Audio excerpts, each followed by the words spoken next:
Hi everyone, welcome to Study with Akshay. This is Akshay. In this video, we are going to do the introduction to the banking chapter, that is the second chapter under 10th ICSE Mathematics. So basically, we will be following Selena textbook over here, and the syllabus will be similar to the actual syllabus. There is no reduction syllabus over here.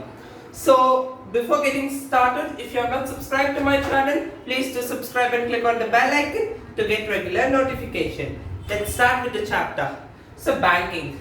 So as soon as we hear the word banking, so we know Union Bank, Corporation Bank, and then central banks, all those things. State banks, ICSE banks, City Bank, Karnataka Bank, Andhra banks, all those things, bankings we know. So as soon as we hear the word banking, depositing and withdrawal of money, okay, which is more convenient for us to understand as well. So basically there are different types of depositing or different types of accounts, basically speaking. So like a saving bank account, current account, fixed deposit account and recurring deposit account. So all other accounts will not be dealing all different types. So we will not be dealing with all. We will be only dealing with recurring deposit account, which is also known as RD account. Okay, RD account. So what is RD account or what is recurring deposit account? So basically we go to bank, we give some money and we deposit over there. Okay, so your recurring deposit account means every month you will be depositing some amount of money. Like let's consider X as the money. X will be deposited in January month, rupees X. The same amount will be deposited even in the February month.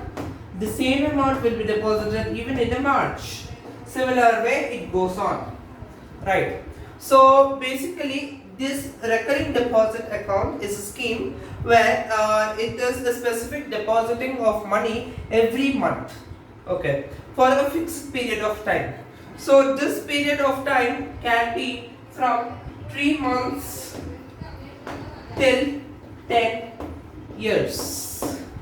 From 3 months to 10 years we can deposit. So maximum is 10 years, minimum is 3 months, okay.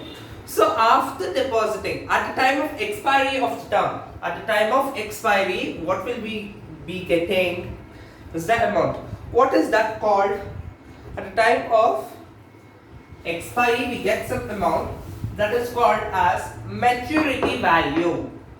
I'll be abbreviating as MP, is the maturity value we'll be getting at the time of expiry.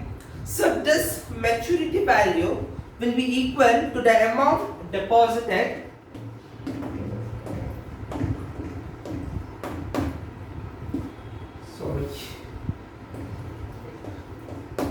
amount deposited plus interest, simple interest basically, plus simple interest. So basically your amount deposited. So what is this amount deposited? MV, that is principal amount into number of months, and is the term in number of months basically. So principal amount, what is this principal amount? Principal amount is the amount which you will be depositing every month, that is X. I had taken in the previous example as X in January, X in February, X in March.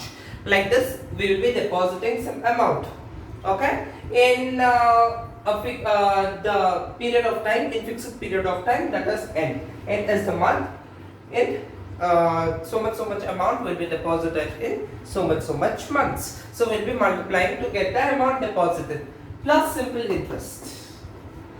What is the formula for us to calculate the simple interest? Anyone remembers this? So basically we had learned somewhat like PTR over 100. So at the same time, since that is a fixed deposit account, here it is a recurring deposit account. So the formula is getting changed. what is the formula for this now?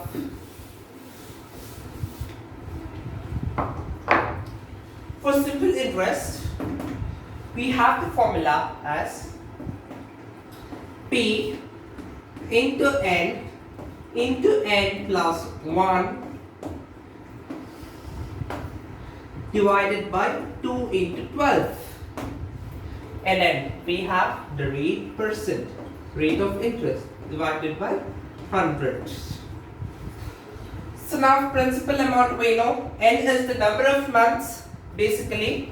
So number of months plus 1 month, that is your profit which you are getting. One more month extra, whatever you used to pay. Since you are paying 5,000 rupees, you assume every month you are paying 5,000 rupees. At the time of the expiry, you will be getting one more 5,000 rupees extra, right? So plus one more month will be included over there, and R is the rate of interest which will be given in the percentage. Whenever it is given in the percentage, we will be dividing it with 100 for our convenience, right? So this is a basic formula for the interest, simple interest. Okay. So now using this formula, we will be dealing all the sums in this chapter. Not to say lies, but we will be dealing all the sums in this chapter using the same formula. So since I had written the previous formula as MV is equal to P into N plus I. So in place of I, let's substitute this value and let's see what happens. In place of I, we are getting substituted as P into N plus 1 into R divided by. So basically, few people, this value is there, right? 2 into 12 into 100. This is always a constant value. It never gets changed. So whatever might be the value of the principal, number of months and rate percentage, the denominator values will not get changed. That is the main advantage over here. So basically, instead of writing all this, we can directly write it as 2,400 rupees. Upon simplifying directly, many of them do this. Many of the students do like this. It would be easier for them to cancel or calculate. So they will often do like this. So this is the final formula which we will be using for us to calculate. So hope you people can mark this as an important formula. Put a star mark next to it so that you remember it. Hope you have a pen and paper so that you can make notes for your sake. Right. So basically, I am going to give a blueprint what we are going to deal in this chapter. So in this chapter, basically it is on the banking. Banking means withdrawal or taking or depositing some money. So depositing, recurring deposit account, RD account. So many of your parents might put RD in banks. What is RD? It is recurring deposit. Every month you will be depositing some money. So that money which you will be depositing every month will be calculated as totally, and at the time of expiry you will be getting some amount. That amount is nothing but the maturity value. The maturity value which you will get at time of expiry will be calculated using this formula. So instead of putting here I, here as I, we can directly put this complete formula. So hope you all have understood the concepts in this chapter. All the formulas all the sums will be basically done on these two formulas. If you remember these two formulas, easily you can gain 4 marks from this chapter. Right? 4 marks will be within your pocket. Okay.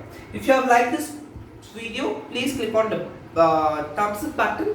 And you can share this video. If you have any doubts or if you want to comment on this video, you can comment using the mail ID studywithakshay65@gmail.com.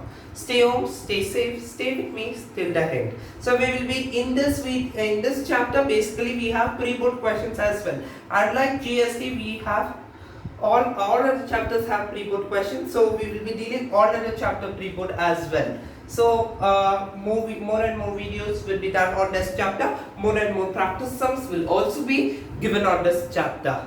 So thank you. Please share this video. Stay home, stay safe.